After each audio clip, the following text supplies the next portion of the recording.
bersama. Video kali ini Bu Guru akan berusaha untuk menjelaskan untuk hidrolisis. Terima kasih untuk kalian yang sudah mengerjakan tugas-tugas berkaitan dengan bab yang baru kita, hidrolisis, walaupun belum dijelaskan tapi sudah mengerjakan soal. Terima kasih untuk semuanya itu. Mari bersama-sama kita belajar untuk hidrolisis. Oke, hidrolisis apakah itu? Hidrolisis sebenarnya berasal dari dua kata, jadi tersusun atas dua kata, yaitu hidro dan lisis. Hidro sendiri artinya yaitu air, sedangkan lisis artinya peruraian. Jadi kalau kita mau mixkan, arti dari hidrolisis berdasarkan asal katanya yaitu peruraian oleh air. Nah, sekarang jadi pertanyaan, apakah yang diuraikan oleh air? Ya, jawabannya di sini kita belajar di bab ini yaitu hidrolisis garam. Jadi yang diuraikan yaitu garam. Oke, sampai di sini Bu Guru yakin kalian sudah sering mengenal dan mendengar apa yang disebut dengan garam. Secara umum orang taunya garam yaitu sesuatu yang asin yang selalu berada di dapur. Tapi setelah khususnya kalian yang sudah mempelajari ilmu kimia, pengetahuan itu akan bertambah, yaitu garam bukan saja yang ditemukan di dapur yang terasa asin, tapi garam itu berasal dari hasil pencampuran antara asam dan basa. Oke, diingat ya. Jadi garam adalah hasil pembentukan dari anion sisa asam, anion asam, dan kation basa. Jadi diingat, asam dan basa akan menghasilkan garam dan air. Jadi garam itu bukan saja yang berasal di dapur, tetapi garam adalah pencampuran antara asam dan basa. Contohnya yaitu kalau asam, contohnya di sini misalkan HCl bereaksi dengan NaOH, maka hasilnya yaitu asal usulnya kita pecah ini menjadi H+ dengan Cl-, NaOH dipecah jadi Na+ dan OH-. Yang positif akan bertemu dengan negatif. Jadi H+ akan bertemu dengan OH- membentuk air, dan Cl- akan bereaksi dengan Na+ membentuk di sini NaCl dengan hasil lainnya yaitu air H2O. Oke, NaCl ini yang disebut dengan garam dapur. Oke, garam yang lainnya selain garam dapur ada banyak sekali. Kita coba yang lain. Contoh asam yang lain yaitu misalkan di sini ada H2SO4. Basa yang lain misalkan ada KOH. Hasilnya seperti apa? Kita pecah lagi ini, kita uraikan. Di sini menjadi H+, di sini menjadi SO4. Duanya menjadi jumlahnya ion H+, dan dua ini menjadi muatan dari ion SO4. Oke. KOH ini juga akan dipecah menjadi K+ dan OH-. Jadi diingat kalau asam selalu ada pelepasan ion H+, dan basa selalu ada pelepasan ion OH-. Itu menurut konsep Arrhenius, konsep asam basa kita yang pertama, pertemuan sebelumnya. Oke. Diingat lagi, positif akan selalu bereaksi dengan yang bermuatan negatif. Sehingga SO4 2- akan berikatan dengan K+, akan menghasilkan garamnya yaitu K2SO4. Muatannya SO4 2 ini akan menjadi jumlahnya K. Muatannya K yang sebanyak 1 ini akan menjadi jumlahnya SO4, sehingga hasilnya menjadi K2SO4. Dan tentunya ada air. Oke, sampai sini jelas ya. Jadi di kali ini kita akan belajar bagaimana proses peruraian oleh air, hidrolisis terhadap garam. Jadi kita akan melihat garam ini akan diuraikan oleh air. Nah, sekarang ada muncul pertanyaan, apakah semua garam bisa terurai oleh air? Di soal yang lalu kalian sudah menjawab, yaitu jawabannya pasti tidak. Jadi ada syaratnya. Kemudian pertanyaan yang lain, apakah garam semua memiliki pH yang netral? Kalau kita tahu asam itu dia kurang dari 7, kalau basa lebih dari 7, dan kita mengatakan yang di tengah-tengah yaitu netral. Kalau asam sama basa menghasilkan garam, apakah garam itu memiliki pH yang netral? Kita kan melihat ternyata nanti nilai pH dari garam itu akan bervariasi. Ya, jadi tidak semua garam memiliki pH yang netral atau di tengah atau mendekati 7. Kita akan melihat sifat dan jenis-jenis dari garam dan melihat apakah garam tersebut bisa mengalami hidrolisis atau tidak.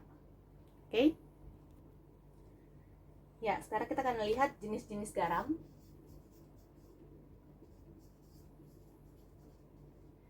Jenis-jenis garam ini akan bervariasi tergantung dengan jenis asam ataupun basa yang membentuknya.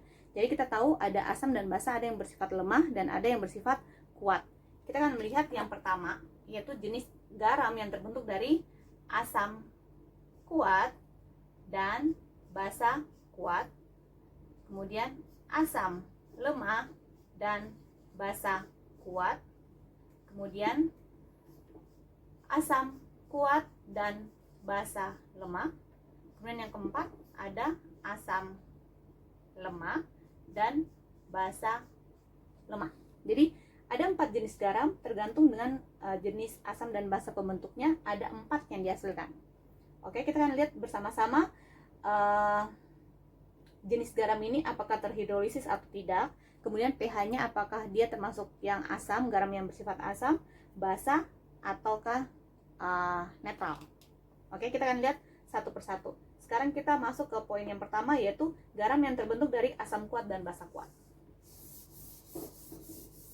Asam kuat dan basa kuat, ya, Bu Guru harap kalian sudah mulai mengingat-ingat jenis-jenis asam dan basa yang kuat maupun yang lemah ya, sehingga akan sangat membantu. Asam yang kuat, contohnya tadi kita ambil aja HCl, bereaksi dengan basa kuat. Basa kuat biasa diambil dari ion OH- jika bereaksi dengan logam-logam di golongan 1A dan 2A. Kita reaksikan misalkan dengan tadi NaOH saja. Nah, HCl dan NaOH. Hasilnya contoh tadi yaitu NaCl dan H2O.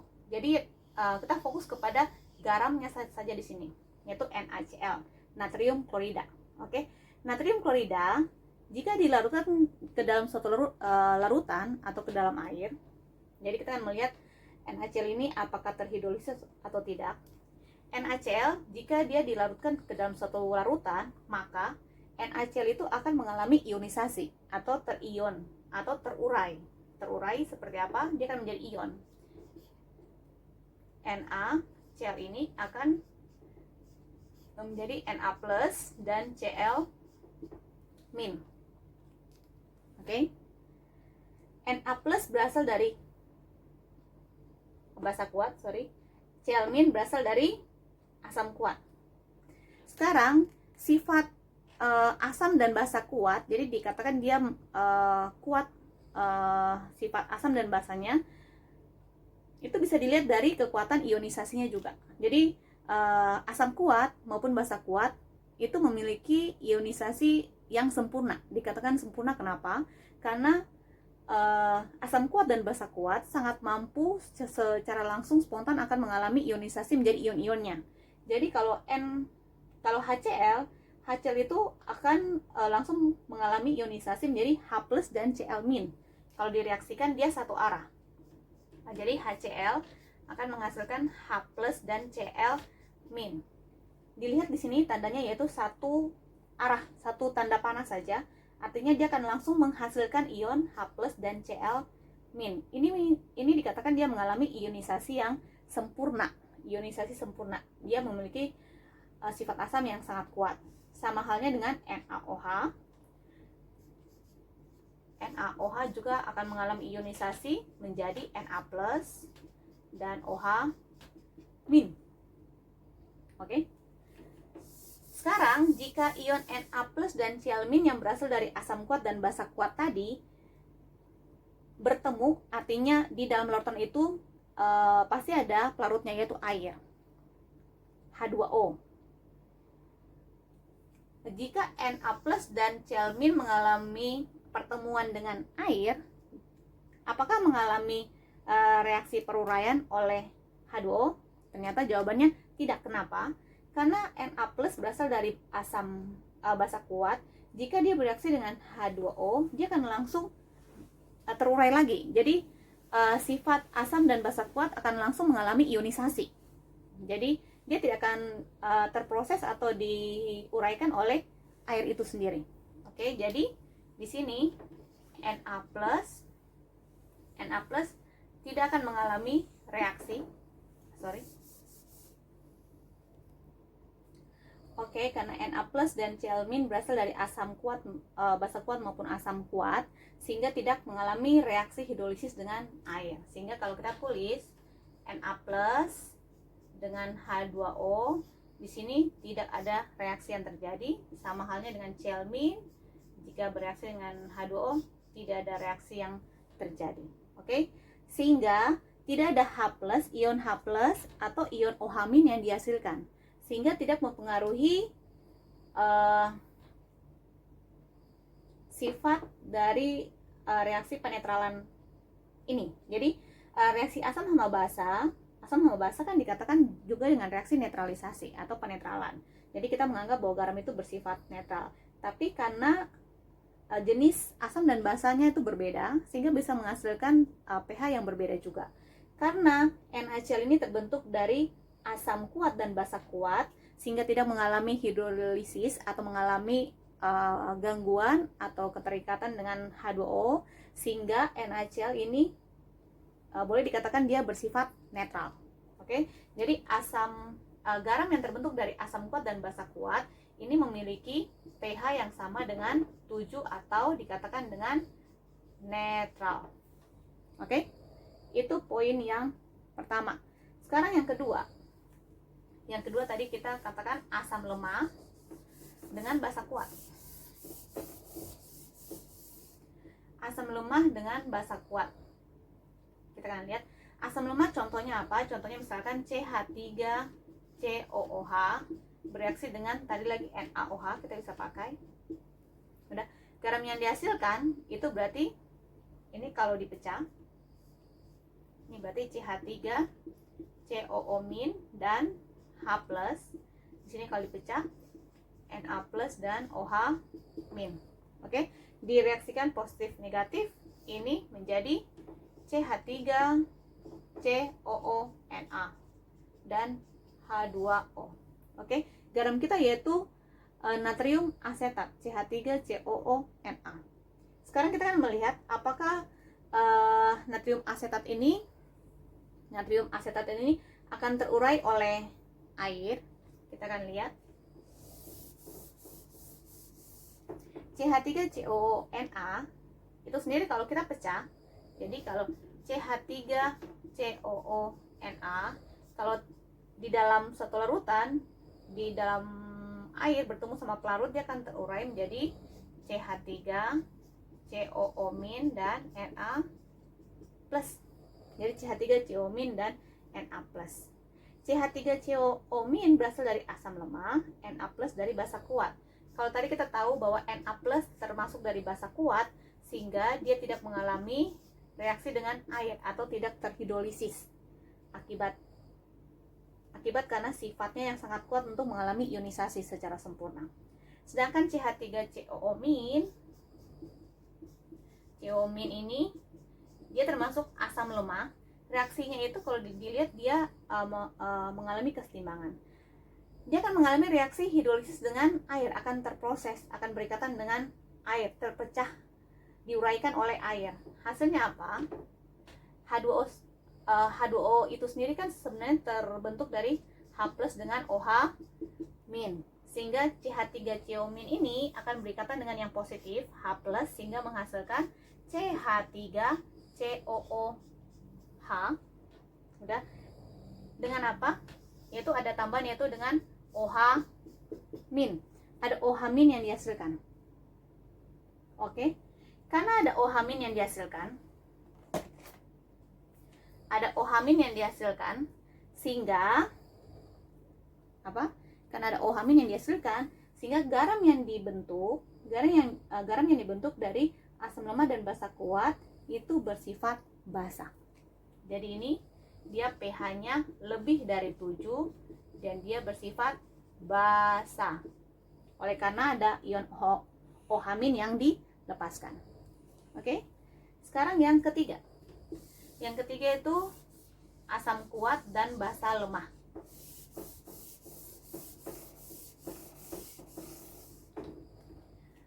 Asam kuat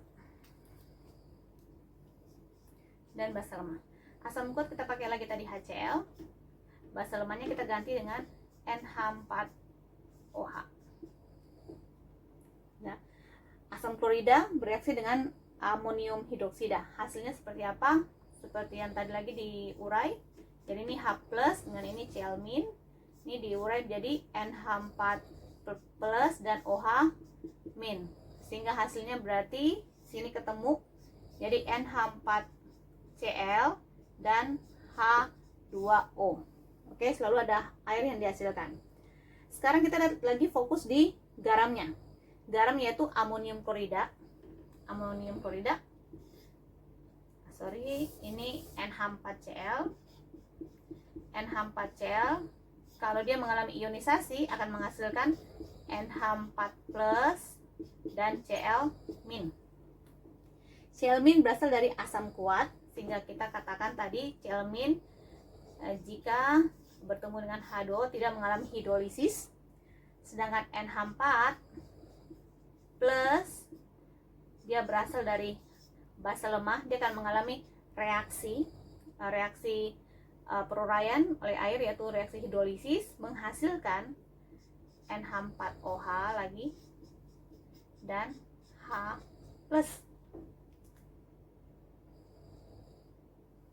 Oke.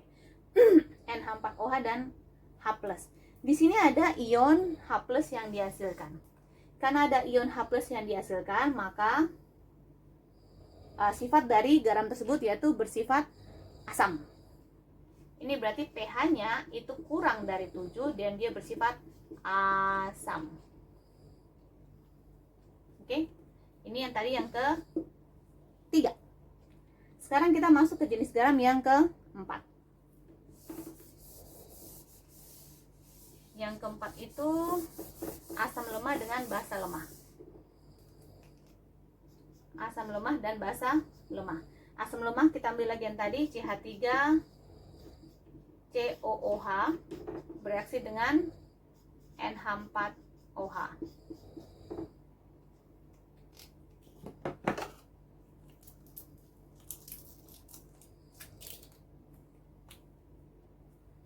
Ini dikasih jelas dulu.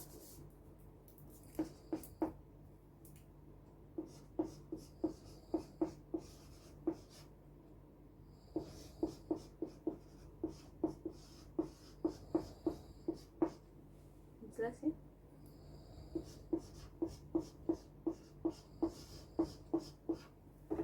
Oke, hasilnya seperti apa? Pakai cara yang sama, hasilnya yaitu ini ketemu dengan ini, berarti CH3COONH4. Bisa? CH3CONH4 asal usulnya cara yang sama tadi. Ini berarti CH3COO- dengan H+. Ini berarti NH4+ dengan OH-. Ada air yang dihasilkan. 3COONH4 ini kalau mengalami reaksi ionisasi, dia akan menghasilkan di sini yaitu CH3COO- dan NH4+. CH3COO- berasal dari asam lemah dan ini berasal dari basa lemah, sehingga semua akan mengalami reaksi hidrolisis.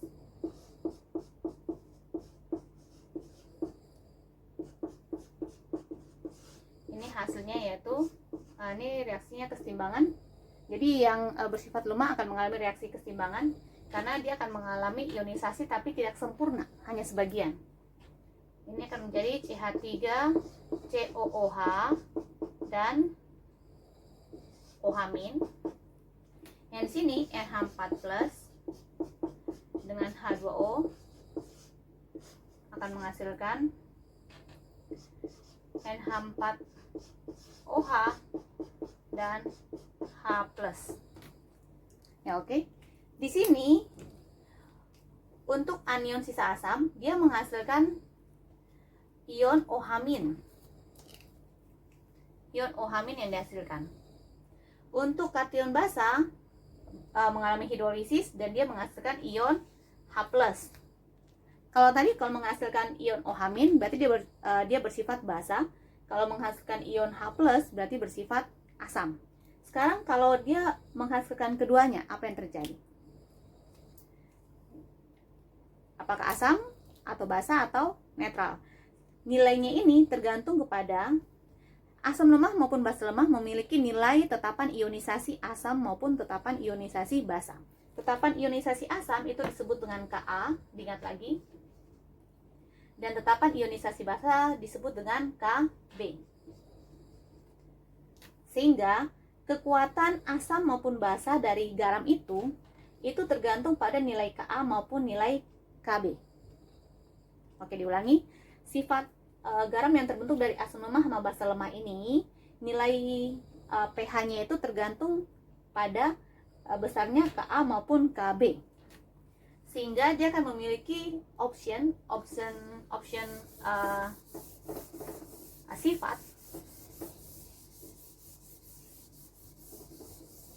Jadi dia memiliki variasi sifat garamnya, yaitu jika Ka-nya lebih besar dari Kb atau tetapan ionisasi asamnya lebih besar dari tetapan ionisasi basa, maka garam yang terbentuk itu bersifat asam. Ya, kalau sebaliknya, kalau nilai tetapan ionisasi asamnya lebih kecil dari tetapan ionisasi basa, maka dia bersifat basa.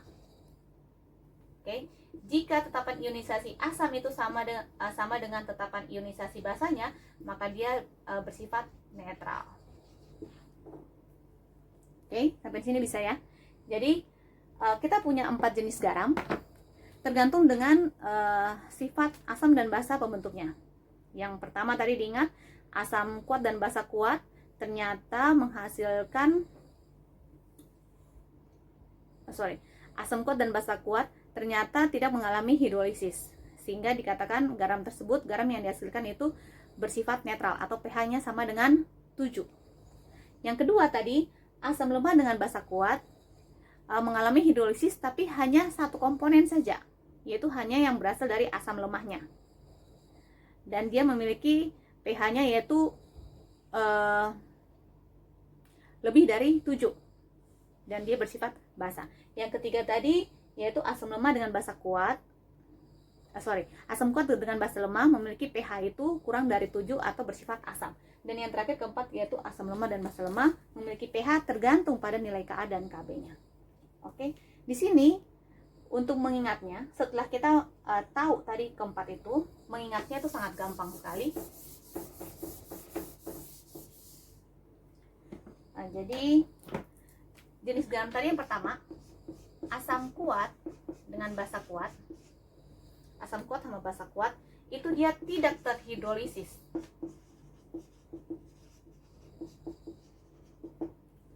Tidak terhidrolisis gitu ya, karena sama-sama komponennya dari kuat. Kemudian pH-nya itu sama dengan 7 atau netral. Ya, netral ya. Sekarang yang kedua tadi, asam lemah dan basa kuat itu dia terhidrolisis sebagian, hanya satu komponennya saja terhidrolisis parsial, namanya parsial atau sebagian. Dan dia pH-nya itu sama dengan pH-nya itu lebih besar dari 7 atau basa. Oke, yang ketiga itu asam kuat dengan basa lemah itu juga tadi terhidrolisis parsial atau sebagian, pH-nya itu kurang dari 7 atau asam. Yang keempat, asam lemah dengan basa lemah itu terhidrolisis total. Semua mengalami hidrolisis tadi. Itu pH-nya tergantung. nilai Ka Kb-nya. Oke. Di sini kita bisa lihat kekuatan atau sifat asam sifat garam itu tergantung pada kekuatan asam sama basa. Lihat ya, asam kuat sama basa kuat, sama-sama kuat, ya netral, nggak ada yang menang, nggak ada yang kalah. Jadi dia sifatnya netral gitu. Begitu cara mengingat untuk sifat asam sama basa dari garam. Jadi asam lemah sama basa kuat, mana yang kuat? Si basa yang kuat, sehingga pH-nya menjadi lebih besar dari 7 atau basa. Nah gitu ya. Kalau asam kuat sama basa lemah, yang kuat siapa? Asam. Sehingga garam yang dihasilkan bersifat asam. Yang keempat, asam lemah sama basa lemah. Siapa yang kuat? Nggak ada yang kuat, sama-sama lemah.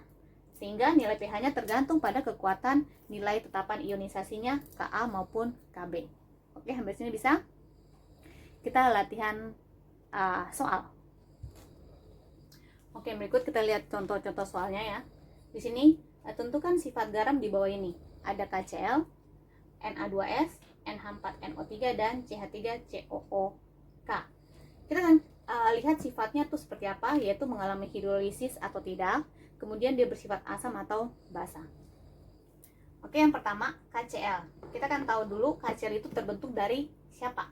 Yaitu dari K dengan Cl-. K itu berasal dari KOH, jadi selalu yang positif itu di depan. Positif didapat dari apa? Dari basa. Jadi KOH ini sendiri terbentuk dari KOH dengan HCl. KOH yaitu basa kuat. Ini dari basa kuat. HCl yaitu asam kuat. Oke. Kalau terbentuk dari asam kuat dan basa kuat, berarti ya, dia tidak mengalami hidrolisis. Jadi ini tidak mengalami hidrolisis dan nilai pH-nya yaitu sama dengan 7 atau netral. Jadi ini tidak terhidrolisis.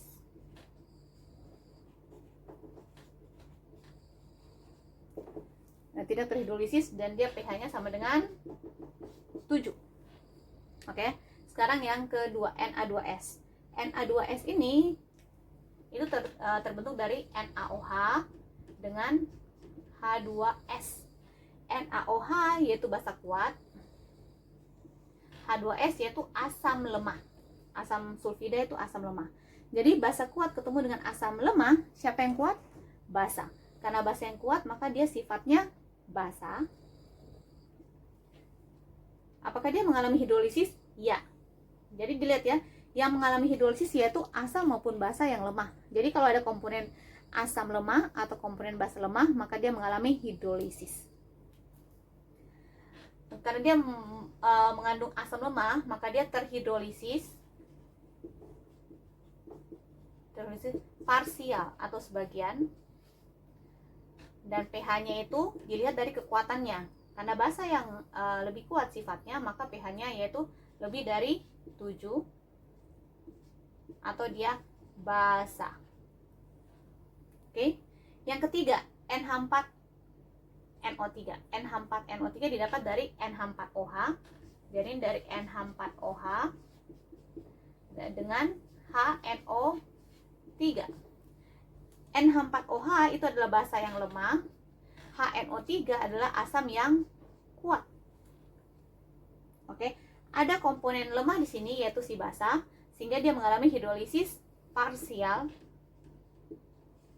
Jadi hidrolisis sebagian saja, dan pH-nya tergantung pada kekuatan siapa. Di sini asam yang kuat sehingga pH-nya itu kurang dari 7 atau asam. Oke. Yang keempat, CH3COOK. Di sini CH3COOK berasal dari CH3COOH dan KOH. Ini adalah asam lemah. KOH adalah basa yang kuat. Karena ada salah satu komponen yang lemah, maka dia mengalami hidrolisis parsial sebagian karena hanya salah satunya. Nah, kemudian sifatnya tergantung dengan yang paling kuat. Ini karena basa, berarti pH-nya dia lebih dari 7 atau bersifat basa. Oke, sudah? Udah lebih paham ya tentang hidrolisis. Kita lanjut lagi. Oke, sekarang kita masuk ke perhitungan pH. Jadi rumus perhitungan pH. pH rumusnya selalu sama, yaitu min log konsentrasi. Nah, jadi rumus pH akan selalu sama. pH sama dengan minus logaritma dari konsentrasi H+. Ini kita sudah tahu ya. Oke, sekarang untuk menghitung konsentrasi H+ untuk hidrolisis, itu rumusnya yaitu akar dari KW. KW itu apa? Tetapan ionisasinya air. KW water, air, dibagi dengan tetapan ionisasi basa dikalikan konsentrasi garam. Nah, di sini dilihat ya, kalau mencari konsentrasi H+, berarti kita tahu bahwa garamnya bersifat asam. Tetapi yang diketahui di sini yaitu ini tetapan ionisasi basa. Kenapa? Karena kalau dia garam yang bersifat asam, berarti komponennya yaitu asam kuat dengan basa lemah. Dan yang memiliki tetapan ionisasi di situ yaitu si basa. Sehingga di sini yaitu basa. Jadi ingat ya, bukan karena dia asam ini menjadi Ka, tidak. Tapi kekuatan garamnya asam maupun basa tergantung dengan komponennya. Karena ini dia termasuk asam, sehingga ada ion H+ yang ditanya. Tapi garam itu bersifat asam, berarti ada komponen lemahnya yaitu si basa lemah, sehingga dia memiliki tetapan ionisasi basa. Oke ya. Untuk OH- sama juga, yaitu akar dari KW dibagi Ka dikalikan konsentrasi garam. Di sini ada konsentrasi garam. Konsentrasi diingat lagi, Bu Guru ingatkan. Konsentrasi yaitu rumus konsentrasi mol dibagi volume. Jadi rumus konsentrasi yaitu mol dibagi volume. Jadi selalu hubungkan untuk memasukkan angka yang di sini, yaitu harus mol dibagi volume. Oke. Kemudian KW dibagi dengan KB atau KW dibagi dengan KA ini itu dilambangkan dengan KH. KH. Jadi ini bisa saya ganti dengan KH, H itu hidrolisisnya dikalikan konsentrasi garam. Kalau di soalnya sudah diketahui KH, berarti tinggal dimasukkan saja dikalikan konsentrasi garam. Untuk lebih jelasnya kita akan lihat contoh soal. Ya, ini contoh soal kita. Hitunglah pH larutan NaCN 0,01 molar jika diketahui Ka HCN-nya yaitu 10⁻⁻10. Oke. Sebelum kita mencari nilai pH, kita harus tahu dulu garam ini termasuk garam yang bersifat asam atau basa. Oke. NaCN. NaCN terbentuk dari NaOH dan HCN. NaOH adalah basa yang kuat, ini basa kuat. HCN yaitu asam yang lemah. Basa kuat dan asam lemah akan menghasilkan garam yang bersifat basa, karena basa yang lebih dominan kuatnya. Jadi ini adalah garam yang bersifat basa. Karena dia garam bersifat basa, sehingga kita akan mencari konsentrasi dari ion OH-. Untuk mencari konsentrasi ion OH- rumusnya tadi kita sudah tahu, akar dari KW dibagi dengan Ka dikali konsentrasi garam. Oke, nilai KW akan selalu 10⁻⁻14 karena dianggap itu pada suhu yang suhu idealnya yaitu 25 derajat Celcius. Kalau di soal kita tidak diketahui suhunya, maka dianggap dia bersuhu 25 derajat Celcius dan nilai KW-nya selalu 10⁻⁻14 dibagi 10⁻⁻10 karena Ka-nya ini dikalikan konsentrasi garam. Soal kita sangat mudah sekali karena sudah diketahui konsentrasi garamnya secara langsung, yaitu dimasukkan 0,01. Kalau kita menemukan soal yang seperti ini, yaitu di datanya langsung garam dan ada konsentrasinya, berarti tinggal masukkan ke dalam rumus. Oke, dilihat ini tandanya yaitu kurung siku menandakan lambang dari konsentrasi, tapi setelah dimasukkan angkanya dia menjadi kurung biasa. Oke. 10⁻⁻14 dibagi 10⁻⁻10 itu berarti kita kurangi angkanya, minus 14 dikurangi minus 10 sama dengan minus 14 ditambah 10, artinya hasilnya 10⁻⁻4. 0,01 kita ubah menjadi 10⁻⁻2. Oke, 10 pangkat min 4 dikalikan 10 pangkat min 2, itu berarti pangkatnya akan kita jumlahkan. Min 4 ditambah min 2 sama dengan min 6. Sehingga ini menjadi akar 10 pangkat min 6. Akar itu sama dengan pangkat setengah. Jadi kalau akar dari 10 pangkat min 6 sama dengan 10 pangkat min 6 dipangkatkan atau dikalikan dengan setengah. Sehingga hasilnya yaitu 10 pangkat min 3. Oke, sampai sini bisa? Ini kita lanjut.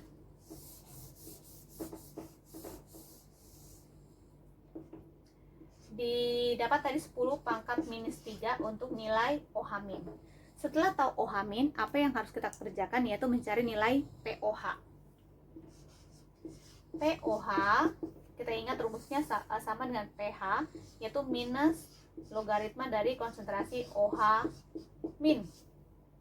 Ini berarti minus logaritma dari di dalam kurung 10 pangkat min 3. Hasilnya berapa? Hasilnya yaitu 3. Diingat lagi cara perhitungan untuk logaritma ya. Jadi ini dijadikan ke depan ya. Jadi hasilnya 3. POH kita sudah dapat, tapi yang ditanya yaitu pH. Untuk mencari nilai pH, diingat pertemuan sebelum-sebelumnya, yaitu dapat dari pH ditambah dengan POH itu sama dengan 14. Oke, ingat.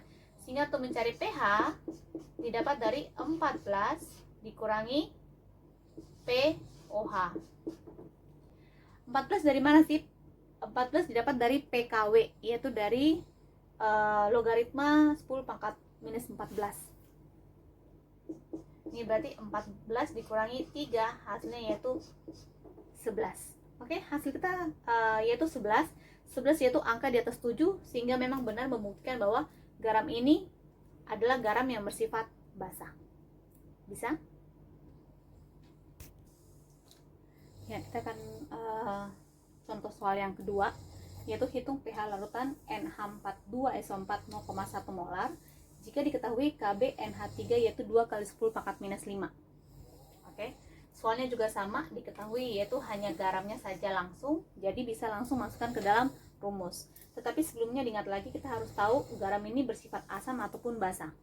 NH42SO4 itu komponennya terdiri dari NH4, itu berarti dari NH4OH, itu adalah basa yang lemah. Sedangkan SO4 didapat dari H2SO4, yaitu asam yang kuat. Oke, karena komponennya asamnya yang bersifat kuat, sehingga secara keseluruhannya untuk garam ini bersifat yaitu asam. Karena asam berarti yang dicari yaitu konsentrasi ion H+. Berarti di sini kita cari konsentrasi H+. Rumusnya yaitu akar dari KW per, karena ini H+, berarti ini menjadi KB, terbalik ya, dikalikan konsentrasi garamnya. Oke. KW-nya itu kita tahu 10 pangkat minus 14. KB-nya tinggal dimasukkan 2 kali 10 pangkat min 5. Yang menjadi pembedanya dengan soal yang tadi yaitu di sini NH4-nya 2SO4. Sebenarnya yang masuk ke dalam nilai di sini garam, sebenarnya bukan garam secara keseluruhan. Kenapa? Karena diingat lagi yang mengalami hidrolisis yaitu yang bersifat lemah, komponennya yang lemah. Jadi untuk NH42SO4 yang terhitung dalam perhitungan konsentrasi di sini yaitu konsentrasi NH4-nya. Jadi konsentrasi yang lemahnya yaitu NH4 plusnya, ion yang berasal dari basa lemah, yaitu konsentrasi NH4 plus. Jadi sebenarnya di sini yaitu NH4 plusnya. Oke? Sehingga kita harus tahu NH42SO4 ini konsentrasi yaitu 0,1 molar. NH4-nya sendiri berapa? Ini kita uraikan menjadi begini. Di atas sini ya. NH4 2SO4 itu kalau diurai menjadi NH4 plus dan SO4 2 min. Di sini duanya ke depan sini dan duanya menjadi pangkat. Oke. Di sini NH42SO4 itu konsentrasi yaitu 0,1 molar. 0,1 molar. Berapakah konsentrasi NH4+? Kita lihat koefisiennya, perbandingannya. Di sini koefisien 1 dia 0,1 molar, sehingga untuk koefisien 2 untuk NH4+ berarti dikalikan 2 saja. Berarti ini sama dengan 0,2 molar, sedangkan di sini 1, berarti 0,1 molar. Sehingga konsentrasi dari NH4+-nya yaitu 0,2 molar. Angka 0,2 molar yang kita masukkan ke dalam sini. Oke, bisa? Atau kalau mau cepatnya dilihat saja NH4-nya ada berapa? Ada 2. 2 ini dikalikan dengan 0,1, jadi 0,2. Bagaimana dengan soal yang tadi? Sama saja. Soal yang tadi itu nilainya sama dengan konsentrasi garam, karena yang dipakai tadi soal tadi yaitu NaCN 0,01 molar. Iya benar. NaCN 0,01 molar. NaCN ini kalau diuraikan, jadi kalau diuraikan NaCN itu diuraikan berarti Na plus sama Cn min. Ini sendiri 0,01 molar.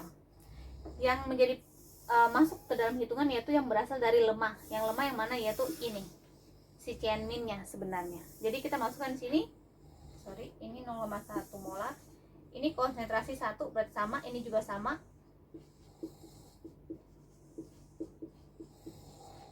Oke. Sehingga kita masukkan tadi angkanya itu sama dengan NaCN, karena Cn minnya itu dia memiliki koefisien yang sebanding yaitu 1, sehingga nilainya sama. Oke, jadi selalu perhatikan yang mengalami hidrolisis yaitu yang berasal dari komponen asam lemah maupun basa lemah, itu yang menjadi masuk ke dalam perhitungan kita. Oke, kita kembali ke yang ini, soal nomor 2. Dimasukkan 0,2, sehingga sekarang kita mendapatkan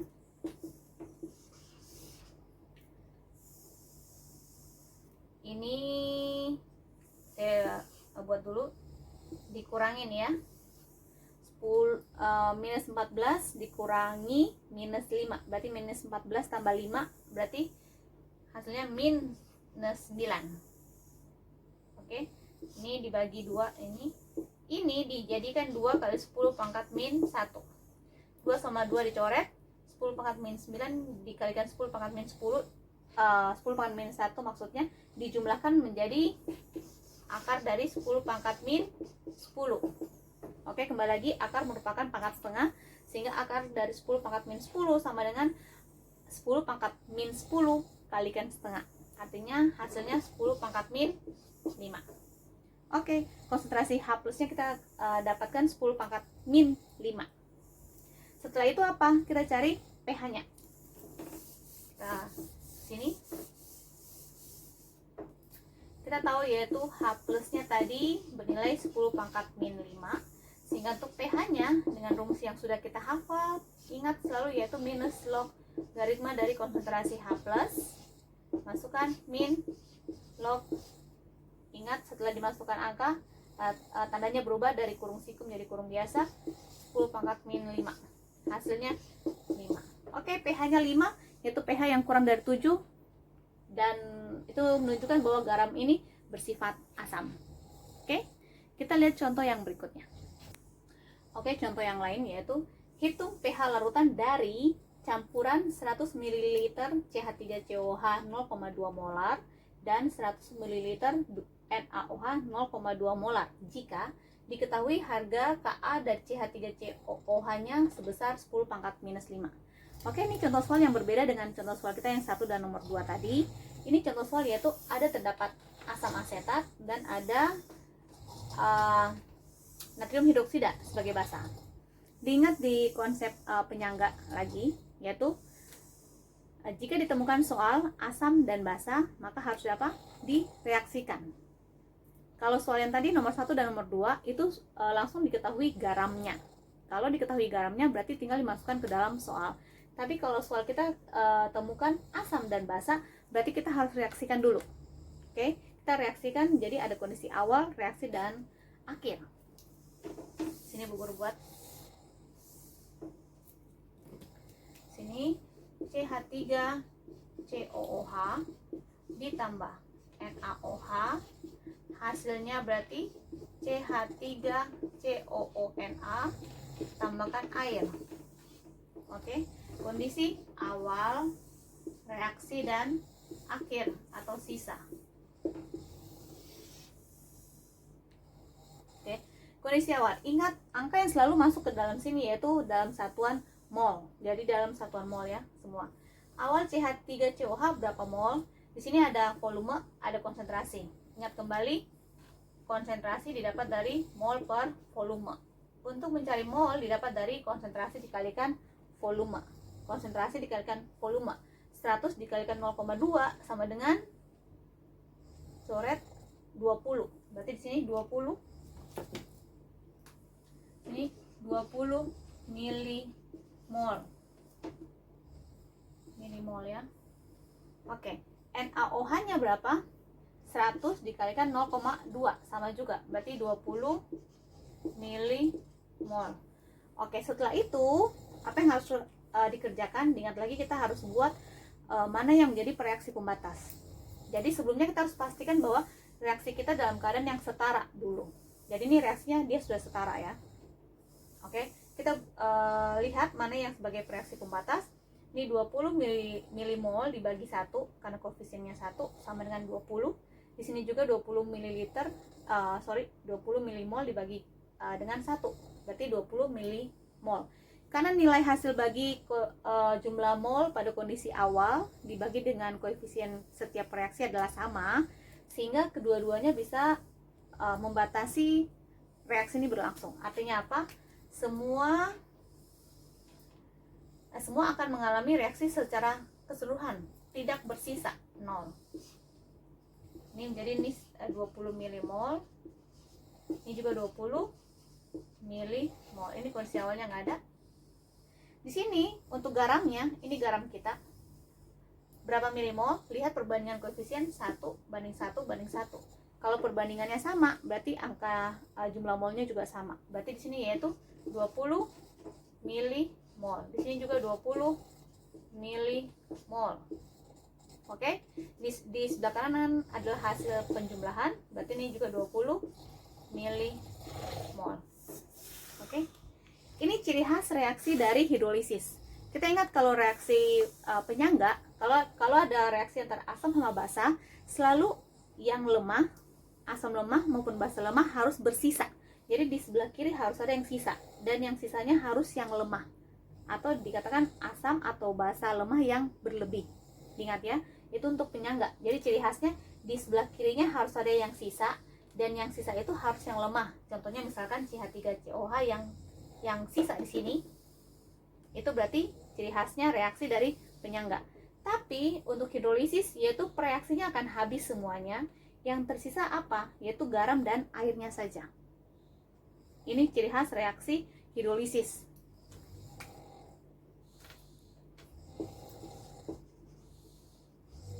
Oke, setelah kita dapatkan konsentrasi garamnya, yaitu 20 milimol, tinggal dimasukkan ke dalam rumus kita. Bisa? Ini buku hapus, kita masuk ke dalam rumus kita. Ingat ya, 20 milimol.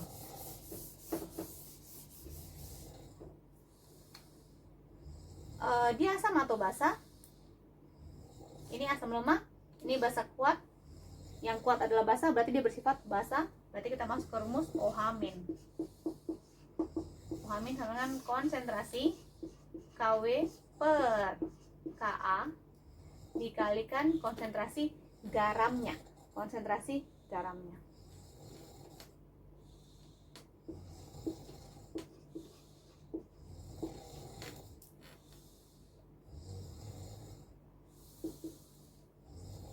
KW-nya berapa? KW-nya adalah 10 pangkat min 14 dibagi Ka-nya. Ka-nya tadi kita dapat di soalnya itu yaitu 10 pangkat min 5. Oke, sekarang konsentrasi garam. Berarti hasil pencampuran tadi konsentrasi garam yaitu berapa? Tadi kan didapat molnya yaitu sama dengan 20 milimol. Oke, 20 milimol. Ini baru molnya. Yang ditanya yaitu konsentrasi. Berarti harus mol dibagi volume. Untuk mendapatkan konsentrasi ini didapat dari mol per volume. Molnya ini 20 milimol. Volume yang mana? Karena ini campuran, berarti kita jumlahkan asam sama basa. Volume totalnya berarti 200 ml. Oke, 20 dibagi 200. Dicoret. Coret. Ini jadi 1/10 atau sama dengan 0,1 molar. Oke, itu konsentrasi garamnya 0,1 molar. Itu yang akan kita masukkan. Tapi diingat lagi, sebenarnya bukan garam yang kita masukkan, tapi banyaknya komponen CH3COO-nya itu. Jadi garam tadi yaitu CH3 COONA. Kalau direaksikan terion berarti CH3 COO- dan Na plus. Di sini dia 0,1 molar, di sini 0,1 molar, ini 0,1 molar karena koefisiennya sama. Ini yang kita masukkan ya, 0,1 molar. Ini berarti sini dikalikan 0,1 molar. Oke, sampai sini bisa?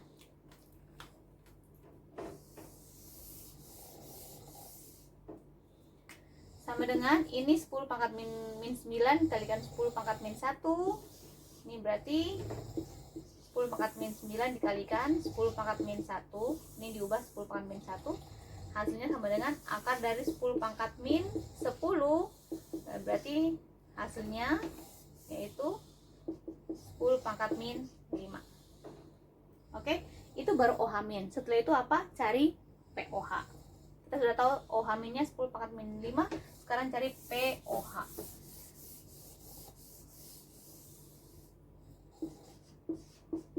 POH sama dengan min log konsentrasi OH minnya sama dengan berarti min log 10 pangkat min 5 sama dengan sama dengan hasil ya sama dengan 5. Ini baru POH. Setelah POH apa? pH. pH didapat dari 14 dikurangi POH, berarti 14 kurangi 5 sama dengan 9. Oke, pH kita adalah 9, yaitu pH yang di atas 7, berarti dia bersifat basa. Bisa? Ya, oke, kita sudah belajar tentang hidrolisis, kemudian jenis-jenis garam, kemudian kita juga sudah melakukan latihan-latihan soal. Guru berharap kalian bisa mengerti untuk bab ini hidrolisis. Untuk lebih mantap lagi, silakan kalian mengerjakan ya dari buku kita. Ini buku yang masih sama, yaitu di halaman 247 uji kompetensinya. 5 nomor dikerjakan, nomor 10, 22, 31, 32, dan 38. Tolong dikerjakan, kerjakan selama minggu ini. Jadi Bu Guru tunggu paling lambat hari Sabtu ya. Hari Sabtu batas pengumpulannya. Silakan kalau mau bertanya tentang hidrolisis, dipersilakan supaya lebih jelas lagi. Oke, semoga video ini boleh memberkati, boleh menambah pengetahuan kalian untuk hidrolisis, boleh membantu setidaknya lebih baik di dalam mempelajari hidrolisis. Kiranya kita semua boleh tetap sehat-sehat semua, dalam keadaan baik-baik, dan kita berdoa supaya kondisi Jebra boleh dipulihkan, kondisi Indonesia boleh dipulihkan, dan kita semua boleh beraktivitas di sekolah seperti biasa. Oke, kelas 11 Mia, terima kasih untuk telah menonton video ini. Selamat mengerjakan tugas.